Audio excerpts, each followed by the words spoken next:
Hello, everyone, and welcome to the Year of Underrated Stephen King podcast. My name is Kim C., and I am a university fiction teacher, and this is my one-woman Stephen King podcast where my passion for Stephen King's writing is an undying flame that lights up the vast darkness of these modern days. Today, ladies and gentlemen, this constant reader interview guest kindles the Kim C. campfire to an unbridled roaring blaze. Oh, buddies, today's guest of honor is someone who I will absolutely declare a constant reader legend. This person is a juggernaut in the world of Stephen King, a behemoth, a monolith, a tower of power and knowledge, and it was the coolest experience to hear about his creative work inside the Stephen King community and right alongside Steve at various points in time. Boys and girls, I'll tell you what wasn't cool though. If you've been listening to the show for a while, you're aware that for the most part, every constant reader guest receives the same questions. The template is pretty set in stone for continuity and to be egalitarian. And of course, I usually sneak in a rogue question or two, but the foundation is the same for every guest because that's how I like it. About a month ago, when my guest and I were about to have this little chit-chat, I was looking at all the Bev Vincent titles on my bookshelf and thought to myself, maybe I should craft different questions for Bev. More layered, nuanced, and generally better fitting questions for his wealth of expertise. But then I dismissed myself, rolled the dice, and, well, everybody, I don't know if that was the best move. Despite all the amazing guests who have previously visited the show, I don't know / I'm unsure if I've had a guest who quite matches the caliber and might of Mr. Bev Vincent. And so, ladies and gentlemen, right around the 30-minute mark, I think you can actually hear me split in two and dissolve into sea foam. I realized right around 30 minutes that my cutesy little cartoony constant reader interview questions were buckling, splitting, and cracking under the massive weight and influence of such a legendary guest whose answers are simply the most amazing things I've ever heard. These little questions of mine, well, they tried their hardest and they did their darndest, but Mr. Bev Vincent came in like a wrecking ball, and I happily sit in the rubble pile of his mastery. Hopefully all constant readers out there listening need no introduction to this amazing man, but nevertheless, in case you need a refresher, here are a few details on a guy who is simply the greatest. Mr. Bev Vincent is the author of 2022's Stephen King, A Complete Exploration of His Work, Life, and Influences, 2013's The Dark Tower Companion, 2009's The Stephen King Illustrated Companion, and 2005's The Road to the Dark Tower. Bev was also a co-editor alongside Steve for 2018's Flight or Fright, and all those aforementioned titles exclude a multitude of short fiction and essays Bev Vincent has also penned. Ever the constant professional, I think this interview did really well on maintaining spoiler-free content, so this one is blissfully safe for all. Everybody's welcome to grab a seat at this fire pit. All right, dear listeners, I can't believe this one happened in real life. What an incredible honor I have to introduce the man, the myth, the Stephen King legend, and someone who we can label as an original constant reader, trademark 1979. Please enjoy my incredible conversation with Mr. Bev Vincent.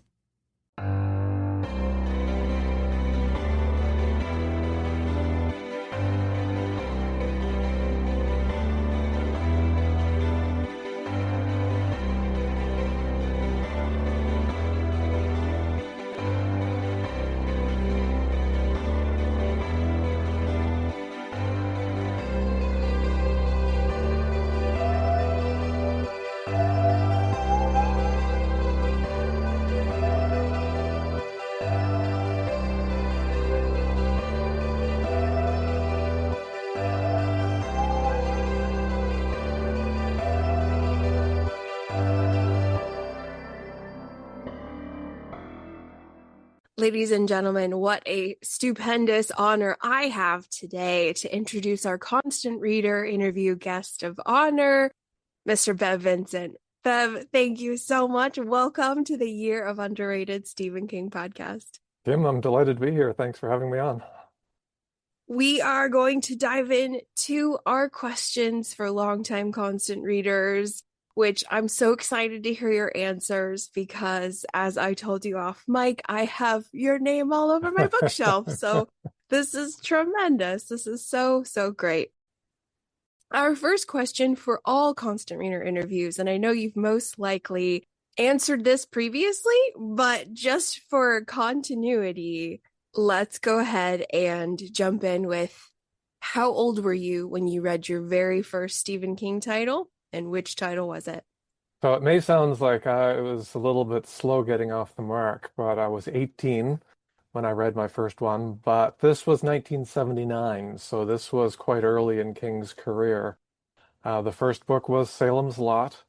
I picked it up in a used bookstore during my first year in university. I didn't know anything about the book or about the author at that point, but it was the launching pad of a long trajectory of reading and then writing about and then sort of becoming very involved in the King world over the years. That's a great place to start. Usually it's Carrie, but it was Salem's Lot. Okay. Yeah, it was just sitting there on the end cap in this wire stand in the bookstore. And when I saw it, one of my friends has told me something about this book, and I really should try it. But at the time, I was reading mostly science fiction and fantasy, so it was a bit of a change of pace. Although I'd read horror previously, I'd sort of cut my teeth on Edgar Allan Poe. But yeah, it's one of those moments when you say, okay, this book is so good, I need to read whatever else this author has written. And in 1979, there just wasn't that much, the Doubleday books, and we're easing into the dead zone. But that was it. So it didn't take me terribly long to get caught up. I know that you have most likely read everything in King's catalog, but this question is asking, maybe we can Bev Vincentify this question. It's asking constant readers, have you read the entire catalog? I'm assuming you have, so I guess this question could be how many times, Bev? Well, yeah, that's a good question. Yeah, definitely I've read everything, maybe even some things that most readers haven't read. I've had access to some very early, teen works that he's written. And yeah, but how many times? I would say every book a minimum of two, even the most recent ones, because when I review, I get the advanced copy and I read it then. But that's usually maybe 5 or 6 months pre-publication. And so when it comes time for me to write the review, I always read it again just before I write my review. So yeah, everything at least two. Some, well, who knows? There's probably some of them I've read 8 or 10 times. Most recently, I reread The Stand. This would probably be a year and a half or so ago in preparation for writing my story in The End of the World as We Know It. And for that project, I did a very detailed timeline of everything in that novel so that I would know the continuity for my own story, and that I sort of handed it off to Chris Golden and Brian Keane so that they would have it when they edit the other stories. And that timeline is being turned into a chapbook for Brian Freeman at his Levidian Publications. I've done a couple of things with him in the past, alternate titles, translated titles of books, and he gets Francois Vaillancourt to illustrate them. So they're really elegant little chapbooks. And this one is going to talk about this timeline specifically, and then some of the other timelines I've done for other projects. Oh my gosh, that's so exciting. I love that. I do love a chapbook. I am obsessed with the Green Mile. I love the shorter, more condensed format. That's very cool. All right, this is a question that I love to ask constant readers, and it's asking fans of King to look at some of your favorites and then look at the collective way that most King readers approach the novels. Do you have a favorite King title that you feel is very underrated and it does not get the spotlight it deserves? And vice versa. Do you feel there's maybe a King title that gets too much spotlight? Not to say that any of King's titles should be dimmed, but constant readers were aware that there are strong novels and there are not as strong novels. So, is there any King title where you feel, wow, I'm surprised this is as popular as it is? Well, for the first half of the question, I would say Duma Key is a dark horse favorite of mine, and especially the audiobook version of it. John Slattery, who played Roger on Mad Men, narrates that one. And as an actor, he has this sort of snarky, sarcastic tone, attitude. And for the character in Duma Key, that's just the perfect note. It's pitch perfect. And so I always recommend the audiobook, but the book in general, I think, is one that probably doesn't get quite the love it deserves. Now, on the flip side, I mean, I don't know if I would say that they get more attention than they deserve, but there are a couple of books that sort of sink to the bottom of my list, and they are Needful Things and Tommyknockers. Needful Things, one of the things that I appreciate about King's work is that he's so great at characterization, and you fall in love with his characters. And there's nobody, well, maybe, the sergeant and Polly, but basically 95% of the characters in Needful Things are reprehensible, selfish, terrible people. And so for that reason, it's not one of my favorites. And for the Tommyknockers, yeah, I really enjoyed the way that book started. And I loved Guard and Bobby, and I loved their story. And then he puts them on a shelf for about 500 pages. And I wasn't really all that interested in what was going on with all these other characters. I wanted to get back to find out what was going on with Bobby and Guard. So that sort of meant that there was a big slog in the middle that you had to get through until you find out, finally get back to them again. So yeah, those are two of my lesser King novels. I cannot agree more on the Duma Key love. I will die on that hill trying to get it more popular because I think it's a masterwork. So I'm so glad you agree. I haven't read Needful Things yet, but I will agree with you on Tommyknockers. I think Bobby is one of the coolest King females. She's so progressive and rad and independent and strong. Yep, yep. And I mean, what happens to them is an utter tragedy. I wanted more of that. And King has said himself that there's a good 300-page novel in that book. He just didn't find it when he was working on it. My next question is a fun one. You can have as many as you like. This question is asking about your favorite Stephen King villains. Favorite Stephen King villains? Well, the obvious ones are, like Randall Flagg and things like that. But my preference is for, I guess I would say the human villains. So, we think of Annie Wilkes. We think of some of the prisoners on the Green Mile who are actually really bad people. William Wharton specifically, who's actually the guy who killed the people that, that's why John Coffey is in prison. Greg Stillson, we could spend a whole hour talking about how pertinent Greg Stillson is in 2025. Mrs. Carmody from The Mist, who is sort of one of those insidious people who can turn people against each other through her preaching and, her gospelization. And I had the honor and thrill of visiting the set of The Mist when that was being filmed, and to get to see Mrs. Carmody come to life and just to see how persuasive she can be and how damaging that sort of persuasiveness can be.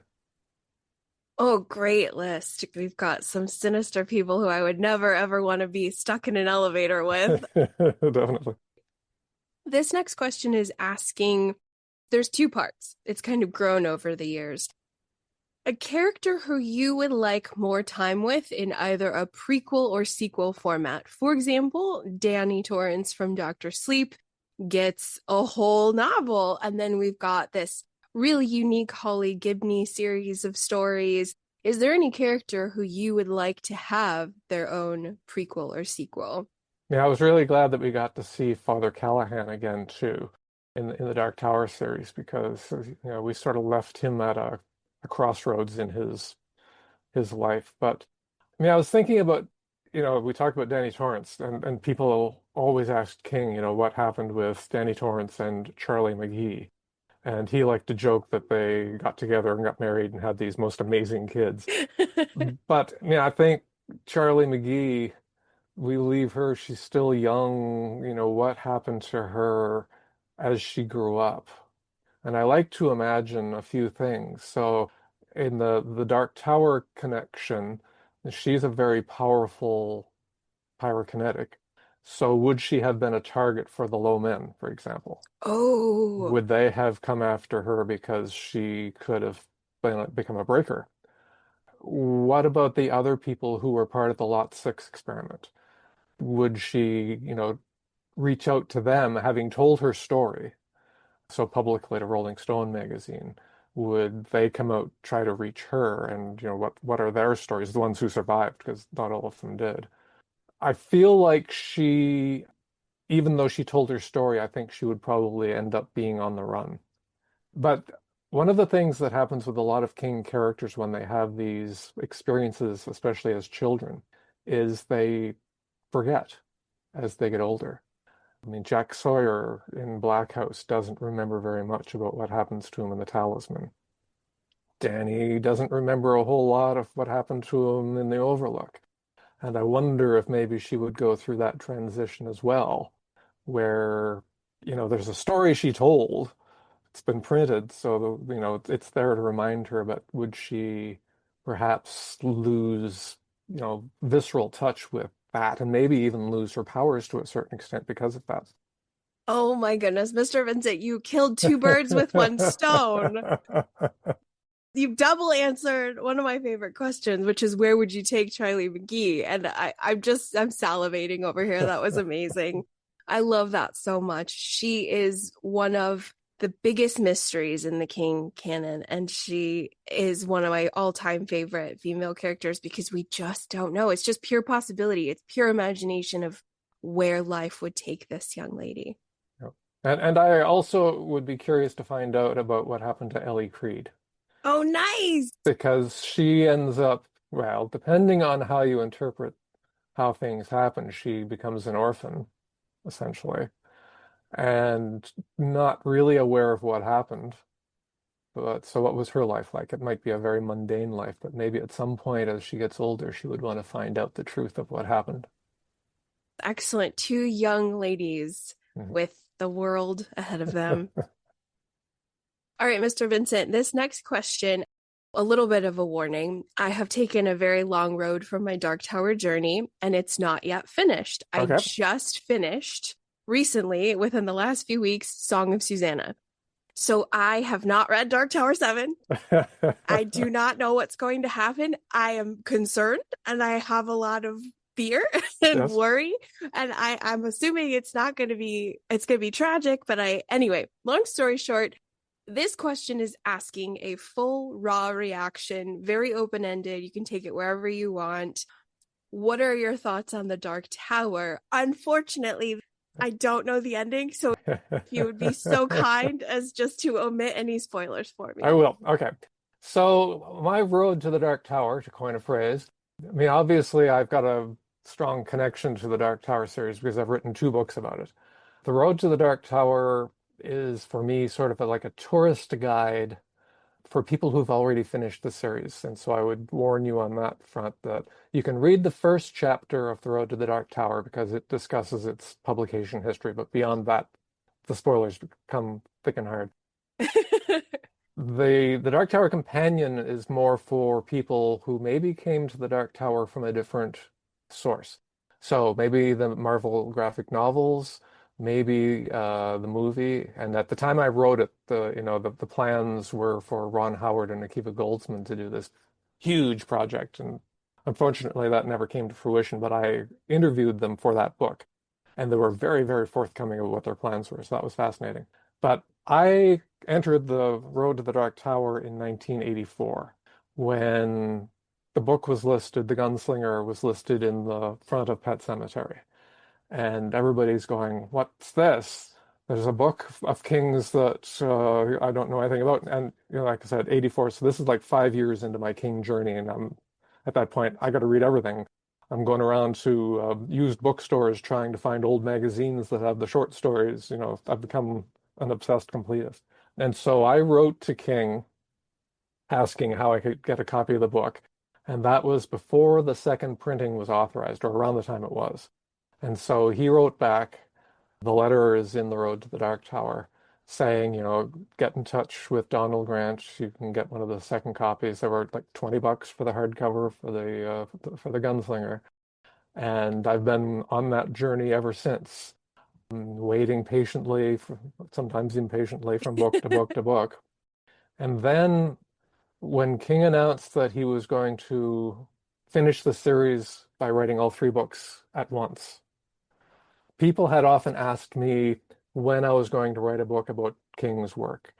And I was sort of, dumbstruck by even the concept of doing that because King, even in like the 2000 period, had written so many books that I thought it's more than a PhD, it's more like a life's work. But when I heard he was going to finish the series, I thought, well, here is a 7 book package that essentially spans his writing career because he started it before Carrie was published and was current up to present day at the time. And it's a series that has all of these connections that go into so many of his other works. We've mentioned, Salem's Lot, but, Insomnia, Rose Madder, Black House, all these other things. So I thought, okay, here's something that I can write about meaningfully, perhaps. And so I pitched the idea to King via his office at the time. I sent a fax to the office and I sort of gave a overview of what my thoughts were. The first thing I said was, if you hate the idea, just, tell me and I'll do something else. I'll forget about it. But, and here was the audacious ask. I said, if I could read the final 3 books in manuscript, I could have The Road to the Dark Tower finished at around the same time as book 7 comes out.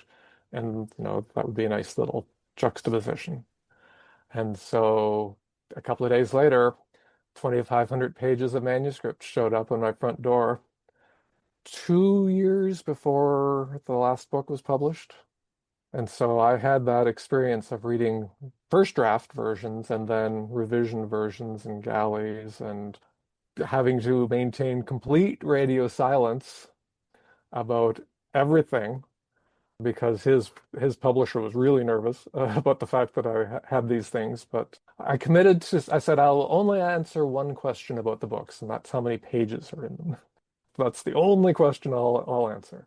But beyond that, even my editor for The Road to the Dark Tower couldn't read the manuscripts until maybe a few months before we went to press, so that he could have that access because he was with Viking, and Steve was publishing with Scribner at the time, so that there's a little bit of rivalry going on there. But yeah, so that was my journey to the end of the road to the Dark Tower. I have to compose myself. I can't quite fully catch my breath over this amazing story. I do want to unpack that a little bit more, just the fangirl in me, to ask what that was like to receive such a privilege and a responsibility as well. This is Yeah. a monumental task. And so if you could rewind back to Okay. the emotional state of what that was like. Okay, so I'll go back even a little bit further. I had read the section in Song of Susanna where Roland and Eddie go to Maine and meet their creator. I went to a fundraiser in New York for the audiobook narrator, Frank Muller, who had been in a serious motorcycle accident and they were raising money for his finances. And I had come up with an idea to raise money at that time, which worked out pretty well. And so when King was flying to California to visit Frank Muller, he had a little yellow legal pad, and on the flight, he hand wrote that section of the Song of Susanna. And he sent me that yellow notebook that had that whole scene in it. So that's like one of my prized possessions. So I had read, without having read books 5 and 6 yet, I had that sort of insight into, okay, this is going to happen. This development in the series is going to happen. And then so when the manuscript showed up, and I have to say that they came without any, I didn't have to sign my life away and any NDAs or anything like that. They just showed up. His personal assistant at the time, Marcia DeFilippo, said the only warning is Steve now knows where you live. So, if I do anything untoward, he knows where I live. So, that's a daunting thought. But yeah, I just for however long it took me to read them, and I don't remember how long it was the first pass through, I just sat with this stack of pages and just one after the other, just read page after page after page, not taking any notes at that point for the book, just sort of immersing myself in the series. And that was a magical time. I remember when I got toward the end of book 7, I had maybe about 150 or so pages left. I could see the stack. And I have a day job, and I was late to work that day because I just couldn't stop. And I remember at that point I was emailing with Steve saying, you made me late for work this morning. And he was, well, that was music to his ears. He was very pleased to hear that. Oh my gosh, these memories are pure gold. I just feel like I'm hearing the most magical stories. I'm so glad you experienced them. They can be shared. It's quite magical. I gotta compose myself. I'm losing it all here with joy of your experience. So amazing. Oh my goodness. Okay, where should we go from here? Let's talk about Stephen King endings. I wanted to ask if you have an absolute favorite, and I know over the years King has received a lot of, I think, undue harsh criticism for endings of his novels. I think many constant readers, we just love the journey so much, so not many of us even bat an eye over how a novel ends. And I think there are some really beautiful, stunning King endings to the novels. But sometimes after a long time reading, the story ends. And has there ever been an ending where you're like, oh, I don't know how I feel about this. I feel a little not great. I don't think I honestly, you gave me these questions to think about in advance, and I gave it a lot of thought, and I honestly don't feel like I've been disappointed by an ending. I know that I've been reading some interviews lately with King, and he's talked about the end of The Stand. And there was a story he wanted to tell that continues after the end, which he knew it all in his mind, but it just didn't fit. And especially in the first version of the book, when he was being asked to cut so much out of the book, he couldn't justify adding it. And that's why I was glad that we finally got to see that story in the recent remake of the Stan miniseries.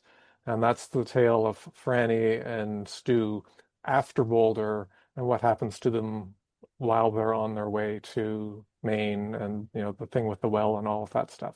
He's known that story since the 1970s, and we finally got to hear it.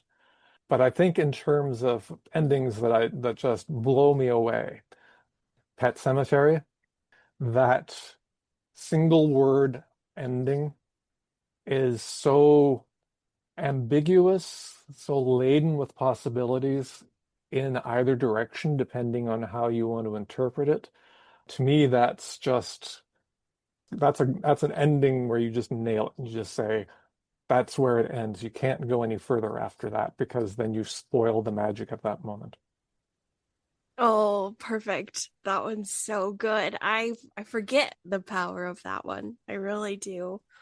What are your thoughts on the revival ending? Oh yeah. Yeah, I wrote I guess an introduction or an afterword. Brian Freeman did a limited edition of Revival, and I wrote a piece for that limited edition. Yeah, it's devastating. I mean, it's one of those things that if you were a person who was granted that knowledge, on one hand you say, how do you go on living? But on the other hand, you cling to life with everything you've got. If that's that reality that, he gets the vision of is what's really going to happen after we die. Yeah, that's probably one of the most horrific endings of any of his books. But yeah, bar none. Yeah. Agree. Wholeheartedly Yeah. agree. It's shocking in its emptiness. And it sort of comes like, the book has been going on and on and on, and there's all this stuff. And then it's just like this U-turn, almost like a whiplash thing, that the former minister's doing all these horrible experiments, yeah, and he's doing these things to people, but then this is the outcome of it. This revelation is the outcome of it, and it's just yeah, it took the breath away. Quick follow-up question, because we're talking about revival. I was thinking recently about the newer short story collection with the short story The Dreamers and how it's kind of a revival companion piece. Would you agree with that one? Yeah, I mean, I think especially as Steve gets older, he's playing with the ideas of, what does come next, and there's all these nobody knows, and there's all these possibilities, and I think, yeah, his dreams and his waking dreams and his literary dreams, exploring all of the good possibilities, the bad possibilities. There's one called Afterlife too, which, it's who knows, and hopefully very few of his suggestions are anywhere near the truth. I'm with you there. I really hope it just stays fiction and it's not true. You mentioned that some King titles you've read 8 to 10 times. Oh, easily, yeah. Which ones are in the double digits? Well, certainly the Doubleday ones, because for a while that's all I had, and I think probably when I reread them, when I read them the first time, I sort of wanted to reread them. We did a project with Richard Chismar a number of years ago called Stephen King Revisited, and Richard wrote essays about reading the book for the first time and then rereading it again, and how different his opinions, and as you get older you read things in different ways, and I wrote historical context essays for those. And then for my one of my more recent books, Stephen King, the complete exploration of his work life and influences, I had to go back pretty much and go through all the books again. So yeah, I mean, I don't know, I would tend to think that either it or The Stand would be the number one forerunners of the things that I've reread, but at least two for all, and there's just some that I feel like I have to go back and reread every now and then. I'm working my way through The Talisman and Black House at the moment. And I was really intrigued by The Black House because I had forgotten a lot of that book for some reason. The Talisman I probably had read more often, but because, I was deep into King when that one came out in 1984. So that was like, oh yeah, and I bought, that was my first limited edition I ever bought, was the Donald Grant limited edition. And as a poor undergrad, that was I think I paid $65. That was or maybe I splurged and got the sign. Yeah, it was $120. That was a lot of money for a grad student. But yeah, yeah, I go back to them every now and Wow, that's then. it's so cool to hear the amount of times and the investment of time, because I love how King novels, they don't change, but you change. And so you notice different things different times, which is why I think it is one of those novels that continues to give and give and give. I would say that Gerald's Game is the one where when I read it the first time, I thought, no, this is an interesting story, blah, blah, blah. When I reread it again a number of years later, after I was married, it just hit me completely differently. And I, we talked about underrated, underappreciated books. I mean, that one probably would make my list too. That one is such a powerhouse. Yeah. It is one that I was really emotional about. I had the book hangover, as they say. Yeah. And some people plug that in with a book that you enjoyed. And not to say I didn't enjoy Gerald's Game, I just felt like I went through an emotional gauntlet. I felt absolutely hollowed out afterwards because I felt everything Yeah. Jesse felt in terms of physical survival, but the emotional hellscape, Yeah. it is an experience. I love that book so much for that power. Mhm. Great choice. We're swimming into the area of the pool where we've got some fun. Okay. They're cutesy, maybe too cutesy for such a prestigious guest as yourself. Oh.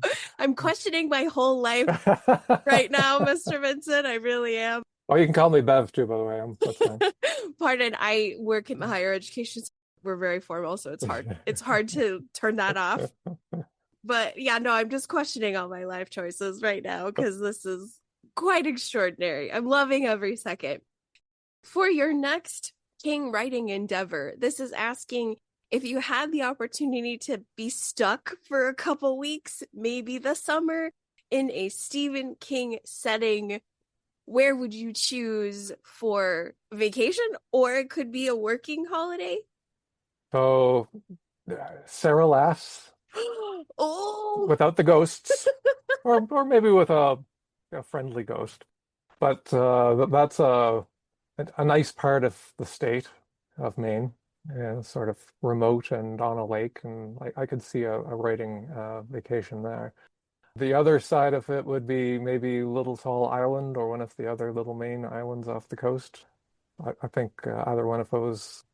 I mean, I like the idea of a writing retreat, and I think both of those would serve me. I just recently reread Bag of Bones with my book club, and I had read it during COVID, and it was such a it's so that book has teeth in certain Yeah. parts, and it was really great to reread it. But my book club was asking about TR90 and like, is it a town? What is it? Like, how does this work? And so I've only been to Maine once, and I didn't really get outside of Bangor or Bar Harbor. So I'm wondering, can you explain TR90 a bit? Well, it's basically an unincorporated area. Okay.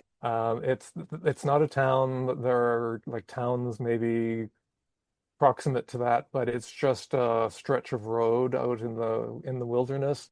And so the TR is sort of like a township registry, and there's a whole bunch of them.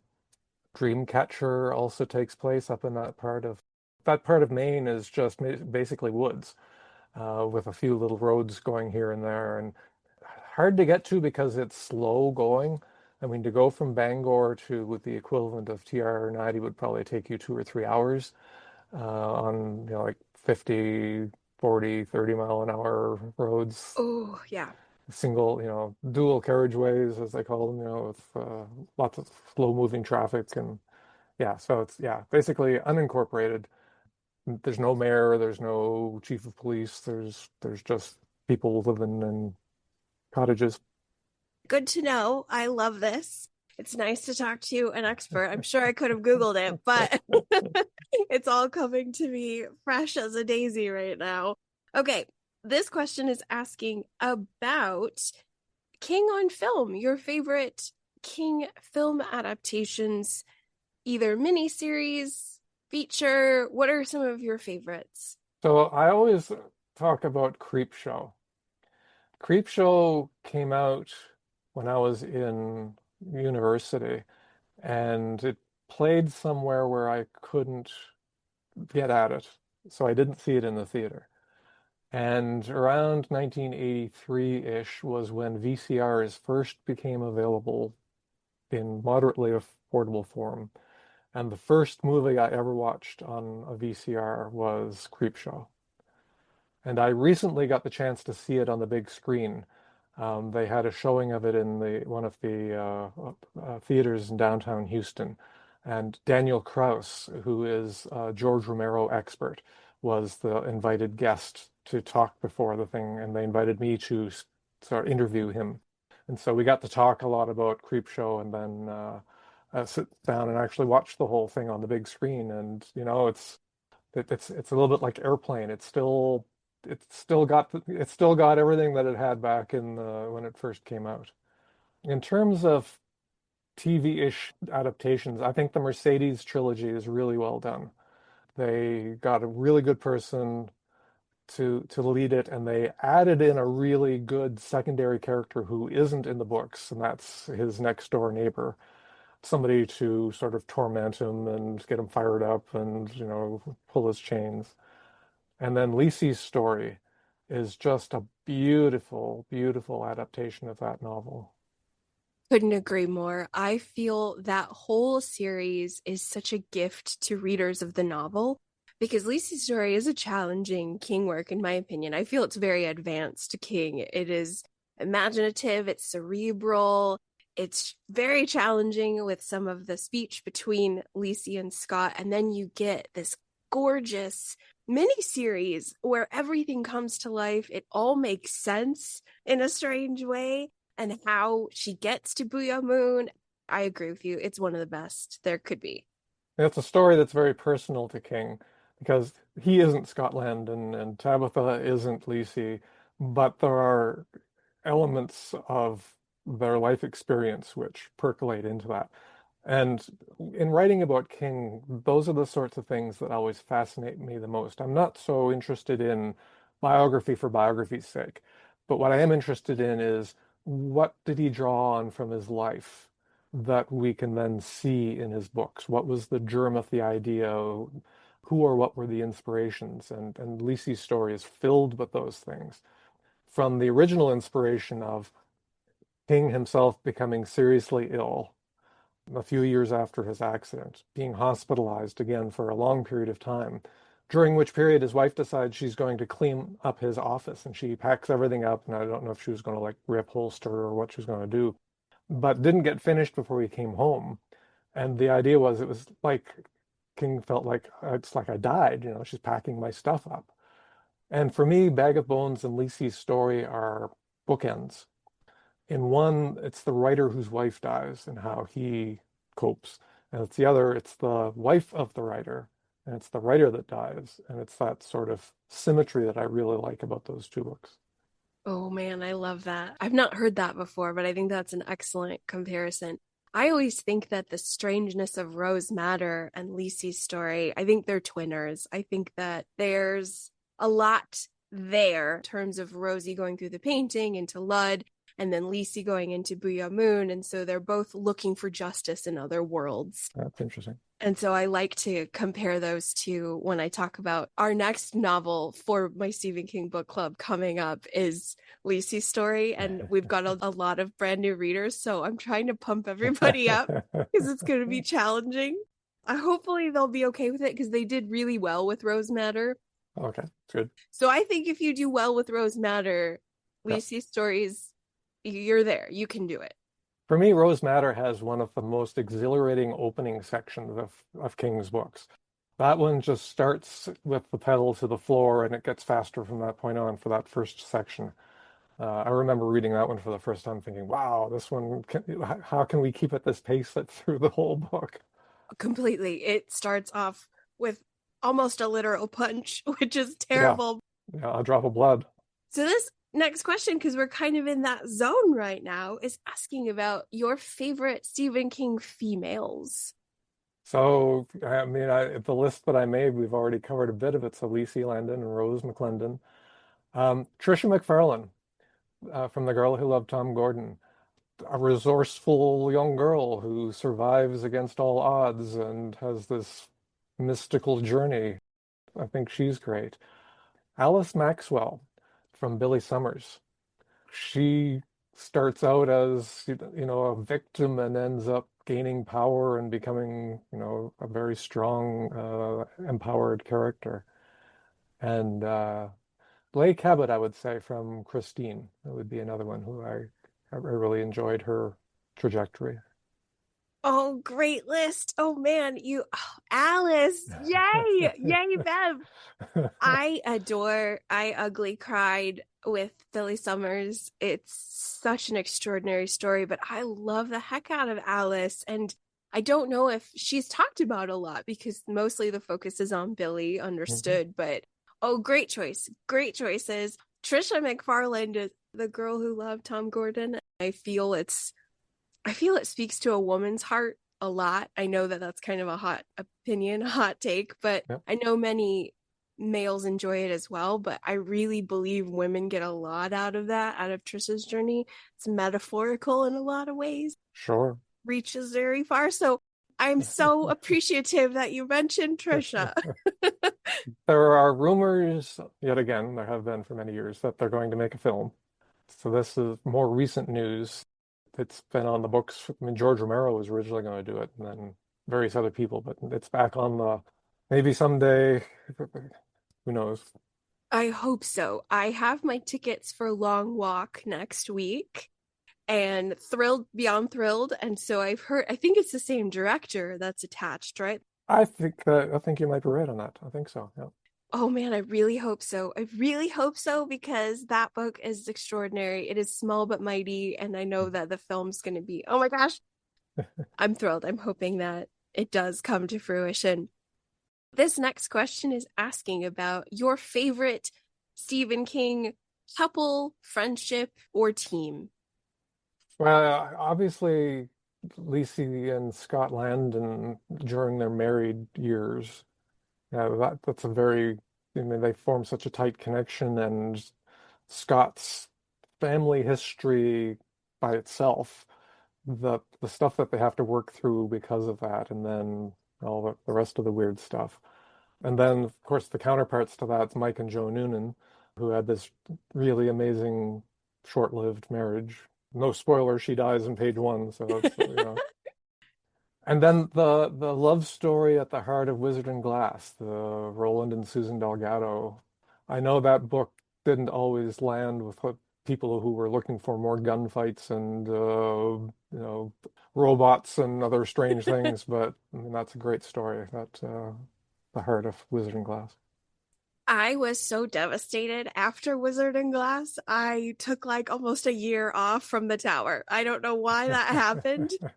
And in retrospect, I'm very confused as to why I did that. I think there was a lot going on post COVID, but I adored how King tackled romance. He nailed it. It was perfect. It was so well executed. I believed it. I mourned. It was incredible. And so I cherished Wizard and Glass for that. All right, now I took 7 years off after it, but I didn't have any choice. It's true. Your hands were a bit tied.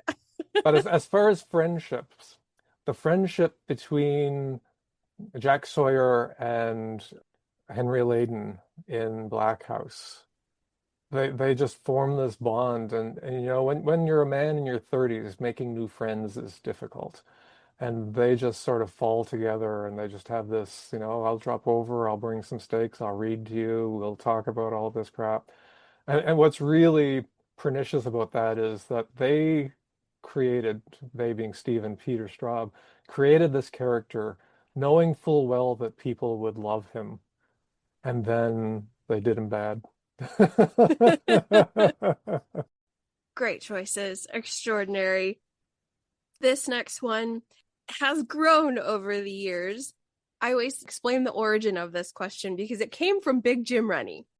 I read Under the Dome during COVID and I just had 1,000 pages of rage for Big Jim Rennie. And so this question was birthed from my hatred of him because I'm okay with how he exited the novel, Yeah. but I had so much bloodlust, Bev, like I just became an animal. I wanted to tear this man apart. And so this question has evolved over the years because constant readers are very gentle and loving and they don't have as much bloodlust as I do for certain King characters. But this is asking, who would you save from a fire firstly, and who would you throw into the fire? And you can have more than one. So I would definitely save Henry Layden from the fire, especially the metaphorical fire that fell upon him. And I would also save Jerome Wireman, who I think is another delightful character from Duma Key. Into the fire, Harold Lauder. Oh, yes. He was an instrument that King used because he sort of reached a roadblock in the book, and having gotten rid of so much of the world's population, he had then rebuilt society, and again, he had too many characters. He sort of hit a block in the novel, and his solution, I can't remember which writer he was quoting. They said, but when you run into problems, bring in the man with the gun. Harold Lauder was the man with the gun. He set the bomb that got rid of a lot of the Free Zone Committee, having been misled and, led down the garden path. He is we didn't have that word for it back then, but now people would call him an incel. And yeah, I mean, I think I sometimes wonder how differently things would have turned out if he hadn't set that bomb off. Yeah. And he has a moment of self-reflection later on after his motorcycle accident, and all I can say is I was misled. But sorry, Harold, that doesn't cut it. I would have thrown you off that motorcycle when you and Franny set out in the first place. If you'd fallen off a cliff, I wouldn't have felt too bad. But he drives so much of the book that it's hard to get rid of him. But I just really didn't like him. And the two depictions we've seen of him on the screen, it just makes me feel even more acrimony toward him. I'm with you. I have to bite my tongue when I speak to constant readers who really enjoy Harold, and I understand why. I get it, but yes, I hate him so much. I really don't have a lot of grace for Harold. I don't care about his arc. I don't care. He's Yep. despicable. All right, we are circling around the end. We don't have too many left, maybe Okay. one or two. This question is asking if you've ever had any romantic or bromantic attraction to a character, because I fell in love with Billy Summers and I've never felt that way about a King character before. So I wanted to ask if other constant readers over their reading have felt a certain way about a character. I think there are characters who, given the right circumstances, I would like to have become good friends with. And I've mentioned two of them already, Henry Layden and Jerome Wireman. Stu Redman, of course. Yeah. Those guys, you could see yourself sitting around having a beer with them and just, not talking about anything serious, or, talking about music, if it's Henry Layden, or, just maybe politics with Stu Redman, or who knows. But yeah, just those kinds of good friends that you see once in a while. I can see that. I want to be friends with Wireman so bad. He would throw a great party. Yeah. He's a great conversationalist. He keeps it light. He enjoys green tea, and so do I. We would be besties, I think. Great list. I think we have reached the end. Wow, what a champ. Well, no, there is a sneaky one. It's asking if you could get one title signed by King, which would it be? But Mr. Vincent, I think you have way more better treasures than just a signature. Yeah, I've got quite a few signed things. My Gollum, my precious things. As I mentioned, the yellow tablet with the handwritten section from Song of Susanna. I have a Roman numeral copy of 6 stories that Steve personalized for me when I visited one time. And this one, maybe people don't even know it exists. It's called The New Lieutenant's Rap. And it was a chapbook that was given out at the 25th anniversary celebration for Carrie. And it got rewritten as Why We're in Vietnam for Hearts in Atlantis. And so it's a very rare little chapbook. It's only like 6 or 8 or 10 pages, but I got a copy of that. I didn't get to go to that celebration, but I got a copy of this thing afterwards. So those are my preciouses. That's some treasure. Plus, I have a signed copy, a trade copy of Flight or Fright. And Steve didn't sign more than a few of those, so I have one of those. That one is on my shelf right behind me, but I haven't read it because I'm really bad with planes. Well, but it's interesting because some of them are scary, but we have a whole range of genres in there. There's a locked room mystery that takes place in a bathroom on an airplane. There's science fiction stories. There are some horror stories, but in the afterword for that one, I said, I sort of joked. I said, "This is a book you'll probably never see in the bookstores at the airport." But I said, if you happen to do see a book there or on a plane or something like that, send me a picture. And so on my website, I've got this big gallery of people who sent me pictures of either them reading the book on an airplane or getting on an airplane. There's a couple from pilots who had it on their Kindle in the cockpit. And there's a really nice one, a stewardess before they boarded the flight. It's one of these big Dreamliner aircrafts, and she's standing in the middle of it, and you can just see the sweep of the plane around her with the copy of the book. So that was fun. It is on the list. I just gotta get some chutzpah. I gotta get there. But I'm very encouraged knowing that it's a mixed bag of stuff. I just need to be fully sedated when I'm in my airplane chair. So that's how bad we're talking. Okay, this is our last question. This is the final question for all constant reader interviews, and it's asking your top 5. I have written King novels, but we can change that to King titles. What are your top 5? I know it's challenging, but what are the 5 and why are they there? And this is always a hard one for me because my mind isn't wired to do top X lists. People, I just don't comprehend how people can say that's my fourth favorite movie of all time, and I just freeze up. And if you asked me this question tomorrow, my answer might be different.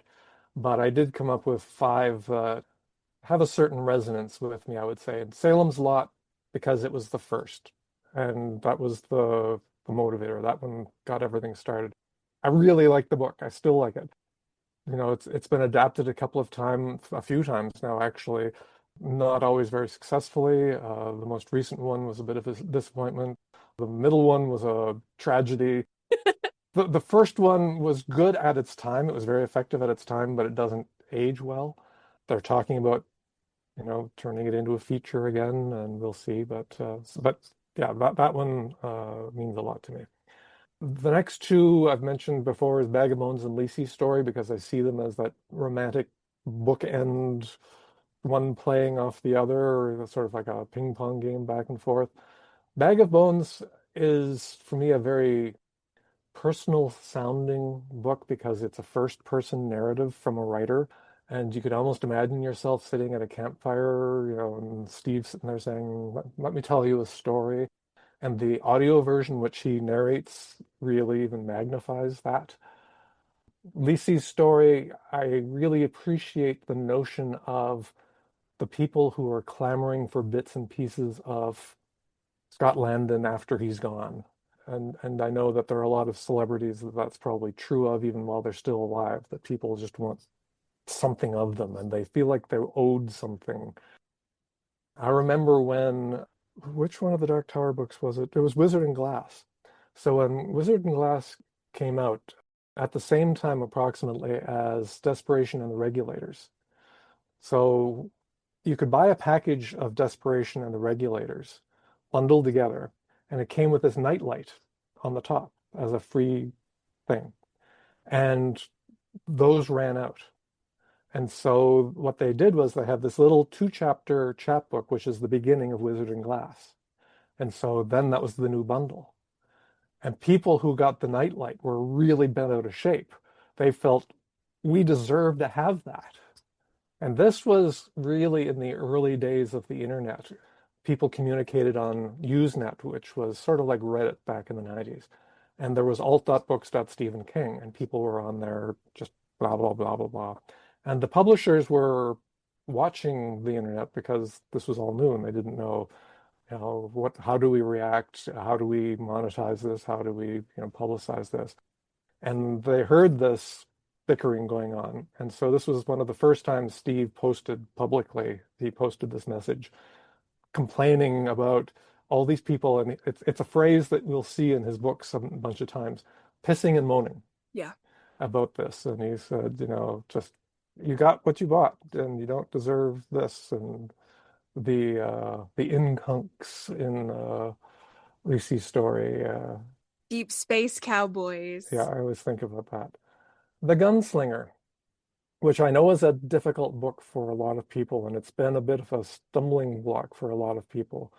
But like I said, I bought that one in 1984, and for several years, that was all we had of the Dark Tower. I had gone around and found the 5 individual stories that were previously published in Fantasy and Science Fiction magazine. I had made my own copy of The Gunslinger by binding them together. But I just love the mood of that one more than the story. There's a mood in that one that just, I don't know, it was where I was at the time, it was my early 20s, and there was just something about it that I just read and reread that book until the next Dark Tower book came along. And to complete the list of 5, Duma Key. Yay, amazing list. these are new. I've not heard these in a top five before. So I love that, Mr. Vincent. So good. I do have one rogue wave question just out of sheer curiosity, and then we'll conclude.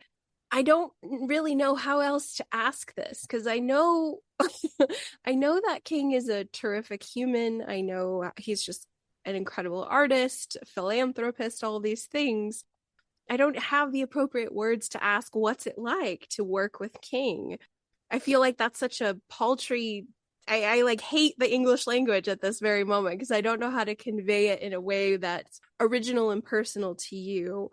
Because I'm not an incon kind of deep space cowboy or anything like that. I'm just very curious. What is it like to be a fan and then to also be a professional in the presence of King as a person and his art? And also to become a friend. Yeah. He and I communicate quite often these days, but mostly it's about movies, TVs, and books. We pass recommendations back and forth to each other all the time. But yeah, I mean, if you'd asked me in the 80s and even into the 90s, could you ever see that happening? It's just like, well, no. In 1997, we had something very special happen. My wife and I were traveling back. I'm originally from New Brunswick in eastern Canada, which is right next to Maine. And when we traveled back to visit my family, we'd often fly into Bangor, which was a place we'd gone to all the time as kids because it was, go down shopping in Bangor. They had all the things you didn't get back in Canada. And so we'd fly into Bangor and drive the rest of the way up. And I was pen pals with Tabitha King at the time, more than Steve. We'd met through alt up books that Stephen King. We started communicating mostly at that time. I had a very young daughter. Tabby had raised kids to a certain point at that point. And we talked about that sort of stuff, family stuff. And so I let Tabitha know that we were going to be in Bangor for a while and maybe we could have a cup of coffee or something. And when we got into the hotel that night, there was a message waiting for us at the desk saying, "Are you expecting a message from Tabitha King?" Well, she's call her back. And she invited us over to the house, the very famous house in Broadway. And my wife and I just had this delightful evening, primarily talking to Tabitha, but then Stephen Owen had been out playing in a cribbage tournament. And Steve got beat out early, so he came home and we had some moments with him and he took us over to the office and we got to see all that stuff and met Owen and Joe was flitting around too and he'd drop in and talk to us a little bit. So that was like a magical night. And I thought, well, yeah, nothing's ever going to top that. But then, yeah, to work with him on Flight or Fright, that was just such fun. We came up with the stories that we wanted to include. We'd pass them back and forth to each other. He wrote the introductions to them and he'd send them to me and I collated the manuscript. And I know there was one night, I think it was when he was working on the Roald Dahl story, that he was in Western Maine at the time and the power went out. And so he hand wrote the introduction and then sent me a photograph of the introduction to transcribe and put it into the book. Yeah, that was just, yeah, it's hard to even describe how incredible that was. And then for him to be so supportive of the other things that I've done, from giving me the manuscripts to the Road to the Dark Tower to allowing us into his archives to reproduce all the stuff that was in the Stephen King Illustrated Companion, you know, teenage short stories that had never been seen before, photographs, all that stuff. He's just been a real supporter. I remember when The Road to the Dark Tower was in production, and my publisher wanted to put authorized by Stephen King on the front of it. And so I sent him a message. I'm saying, this is what my publisher wants. Are you okay with that? And he said, well, he said, if that's what they want, I'm okay with it. But just know that that makes it sound like you wrote a book that you wanted to be careful of my feelings, that you maybe weren't completely, you hedged your bets, you sort of pulled your punches. And so I said, that probably won't do you well. And I said, yeah, I understand that. So do you have something we could put there instead? And then he gave us this great quote that says, the book opens doors to Roland's world that not even I knew existed. And yeah, so And his generosity extends to so many other artists, let me say, musicians, other writers. He used to write this column for Entertainment Weekly, and a lot of his essays shone a light on people who he thought deserved more attention. I know Meg Gardner, the crime writer. She was selling well in the UK, but not very much in the US at the time. He wrote an essay about her. All of a sudden, she got a publishing deal over here. She's one of the contributors to The End of the World as we know it. She's writing books with Michael Mann these days. Yeah, and yeah, Ron McClarty, who was one of his audiobook narrators, but who had a novel, and Steve's column about that helped him get an audio deal to narrate his own book. Yeah, and he has this bully pulpit which he uses for good. Every now and then he uses it to skewer he who shall not be named, Sure. which is appropriate as well, I think. And you run the risk of alienating some of your potential readership, but at this point, he's got the ability to do that without worrying about it too much. But he has really elevated so many movies, books, musicians just by talking about them. I think I learned from the Entertainment Weekly column about an author named David Gillam who writes World War II fiction. Yeah. And he had this novel called City of Women during the Blitzkrieg. It's one of my favorite books of all time. And it's sexy and it's crime, noir, espionage, but it's mostly from the POV of this German lady stuck in Berlin as it's being bombed. And she's having an affair. Oh my gosh, it's the best. And King said he just has such a great eye Yeah. for talent and for entertainment. And so I do love that he is consistently plugging others. And it's just nice to know, oh, he's the genuine article, as they Yeah. say. Yeah, and he very rarely steers me wrong, and I'm always pleased when I can tell him about something that he didn't know about, and he will end up really loving it. There's been a couple of things he's recommended that I said, what are you thinking, Steve? But on the whole, he and I are pretty much on the same wavelength in terms of, especially we like Scandinavian crime novels and the adaptations of them and all that sort of stuff. So that's fun. Mr. Vincent, before we go, can you let everybody out there know any updates you want them to keep an eye on, any titles, anything that you want to plug or remind listeners out there about what you're up to? So I write a lot of short fiction. I've got about 140 short stories in various places. The longest piece of fiction that I've written so far is it's a book that Brian Keene and I did together called Dissonant Harmonies. And my story is called The Dead of Winter. And I'm very pleased with that. And I've actually written a sequel to it that might see light of day. I do have some things coming up within the next year that I can't talk about because the publishers haven't, but both in the fiction world and in the nonfiction world. The End of the World as We Know It debuted at number 3 on the New York Times bestseller list. We're all really happy about that. My story in there is called Lockdown, and it's set on one of those little islands off the coast of Maine, and very much inspired by the reaction to COVID, I guess I would say, in terms of how some places did it well and some places didn't.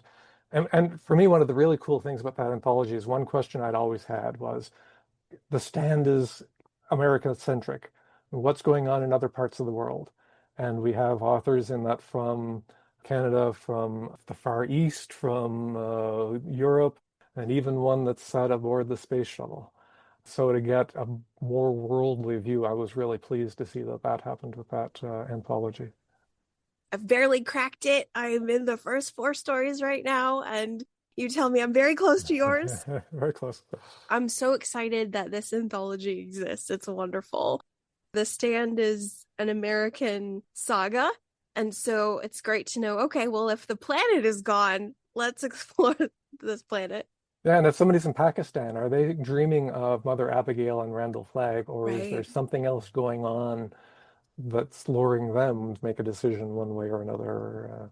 The whole notion of good and evil in some countries is split differently. It's not God or the God that we think of necessarily.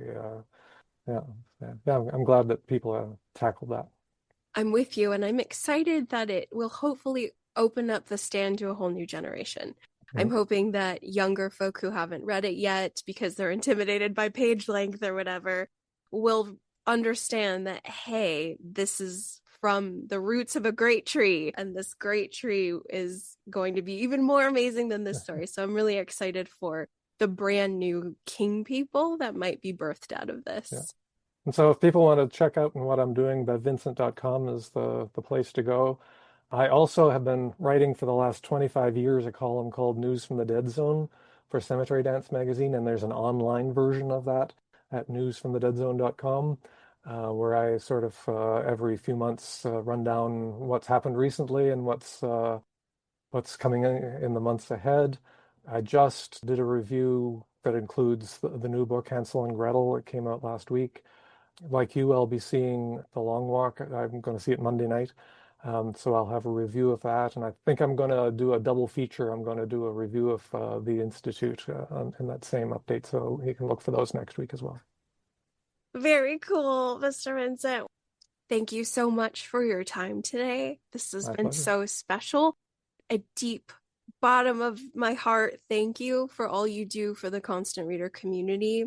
We love what you contribute and give us, and we really, really appreciate all your work. So thank you. Well, thank you for having me on. It's been a pleasure.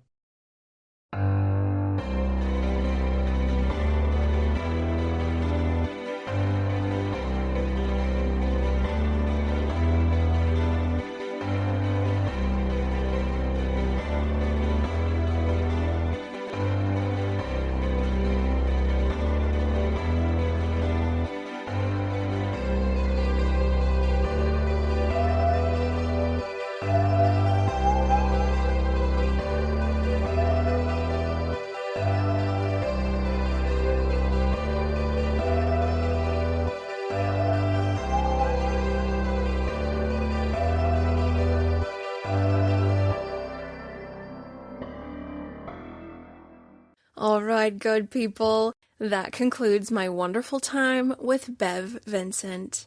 Thank you everyone for listening, and double, triple thank you to Mr. Bev Vincent for spending some time with me. That was a blast. Oh my goodness, I could hang out with Bev all day listening to his stories and memories. Talk about a treasure chest.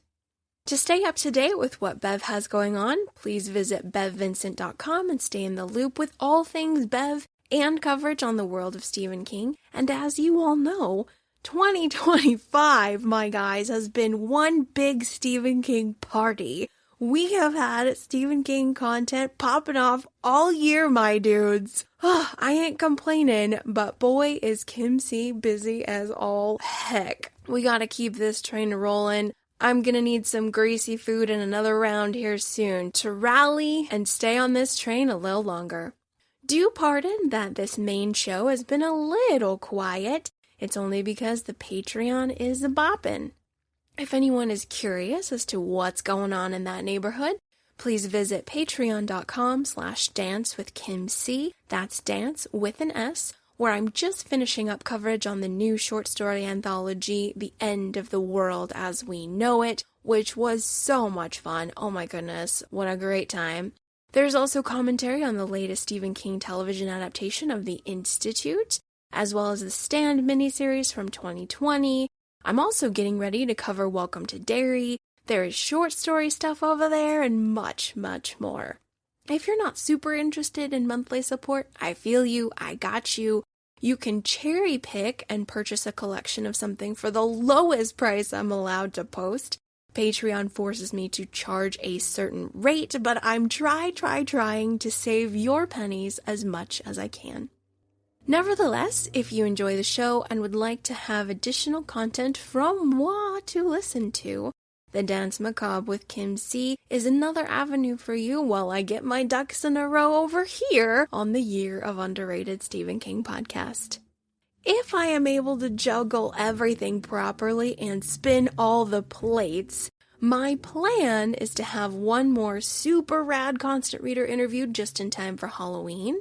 And then in November, I'm planning to have a chat with friend of mine, Calvin Ellis, Colorado horror author from episode 142. We're going to do a reread of 2006's Lisey story and rewatch 2021's Lisey story miniseries from Apple TV. And then in December, hopefully, dang, I really hope life allows me to start Dark Tower 7. That's the plan, Stan. That's what I got in my books for the next couple weeks. I hope to see you there. But most of all, I hope wherever you are in the world that October 2025 is treating you well. I hope you have some good weather, that some of your old favorites or some brand new spooky movies are playing, and you are pre-gaming some Halloween candy by the fistfuls. We gotta check for poison and stuff, right? I don't know about you, but there's a bag of fun-size Snickers with my name on it. Thank you all so very much for listening. Take care. I'll talk to you soon. Bye-bye.